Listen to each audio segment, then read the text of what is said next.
Good morning, 7th class. I just hope that you all are good at your home. So students, today we will going to continue our English reader course, that is chapter number 7, the charge of the light brigade. Light brigade के बारे में बात कर रहे हैं इसमें. So please open page number 70 of your English reader book. Okay. Half a league means होता है मेजर ऑफ डिस्टेंस, कि आप किसी भी डिस्टेंस को मेजर करते हो, that is known as league. Half a league onward, all in valley of death rode the 600. Forward the light brigade, मतलब फॉरवर्ड मतलब होता है आगे करना.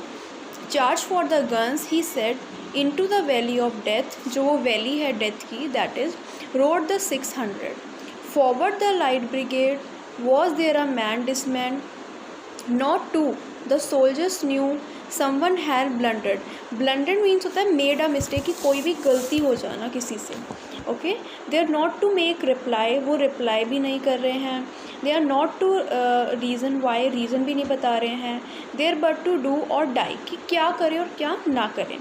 इन to the valley of death rode the 600, about 600 they are about talking to. Cannon to right of them, cannon to left to them, मतलब ना तो right है ना ही लेफ्ट है, ना ही फ्रंट है ना ही बैक है. Stormy at with shout and shell boldly there rode and well into the jaw of death, जो वो डेथ का जॉ बनाया उन्होंने. Into the mouth of hell rode the 600. Flash all the sabres होता है long heavy swords जिसे बोलते हैं, तलवार जिसे बोलते हैं, वो है उनके पास. Sabring the gunners there charging an army, basically एक ये वॉरियर टाइप है, जैसे लड़ाई झगड़ा जैसे होता है ना, वॉर टाइप, इसमें वो दिखाया हुआ है. Charging an army while all the world wondered plunged in the battery smoke right through the line they broke. Cossack and Russian reeled from the sabre stroke shattered and शडन मतलब होता है split apart, कि उसको फैला देना किसी भी तरीके से. Cannon to right of them, again वो राइट लेफ्ट फ्रंट हर जगह देख रहे हैं. Volleyed and thundered stormed at with shot and shell. While horse and hero fell, जो वो हॉर्स और वो हीरो हैं वहाँ पर, जो एक्चुअली वहाँ पर फाइट कर रहे हैं, स्ट्रगल कर रहे हैं. They had not fought so well, इतना ज़्यादा उन्होंने फाइट नहीं किया है. Came through the jaws of death back from the mouth of hell. All that was left of them, उनके लेफ्ट हैंड साइड है, राइट हैंड साइड है. Left of 600. When can their glory fade, oh the wild charge they made all the world wonders.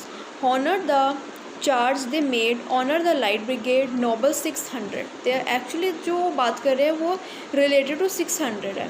तो वो दो like teams हैं, उनके बीच में क्या हो रहा है, वो वॉर हो रहा है, वो लड़ाई झगड़ा हो रहा है, जिसमें वो तलवारें यूज़ कर रहे हैं, एक दूसरे को हिट करने की कोशिश कर रहे हैं. So this was a small poetry type chapter which you have to read from book. And also you have to complete the book exercise, जैसे कि यहाँ पे दिया हुआ है. Select the appropriate option. What visual image is created in the mind as we read the poem. जब हम ये पोएम रीड करते हैं तो एक्चुअली हमारे माइंड में कैसा सीन क्रिएट होता है. एक तो बैटल, लड़ाई झगड़ा. सोल्जर्स वाउंडेड एंड डाइंग, की मतलब उनको चोटें लग रही हैं जो वो सोल्जर्स हैं और वो मर भी रहे हैं उनसे कुछ. How many soldiers March two the battle field, कितने सोल्जर्स हैं ऐसे जिन्होंने मार्च फील्ड पे क्या किया है, मार्च किया. That is 600. विच वेपन्स होता है इक्विपमेंट्स की, ड्यूरिंग फाइट उन्होंने क्या क्या यूज़ किया है. Did the soldiers of the light brigade carry, तो वो सेबर्स लेकर जाते हैं अपने साथ. सेबर्स मीन होता है द मीनिंग ऑफ सेबर, जो बड़ी बड़ी तलवारें जो होती हैं. What did the opposing army attack the light brigade with, light brigade के बारे में क्या बोला गया है, वो कैनन्स भी हैं और गन्स भी हैं उनके, it's like the guns only. What did the soldier of the light brigade ride, वो क्या राइड करने की कोशिश कर रहे हैं, हॉर्सेज, एलिफेंट, या फिर they were on foot. Obviously they are trying to ride on horse only, horse पर जा रहे हैं. So you have to complete the book exercise part, that is very easy one which you can easily complete it. Okay, so you have to complete the work which I will give you as a homework, plus you have to read the poem also. Thank you, have a nice day.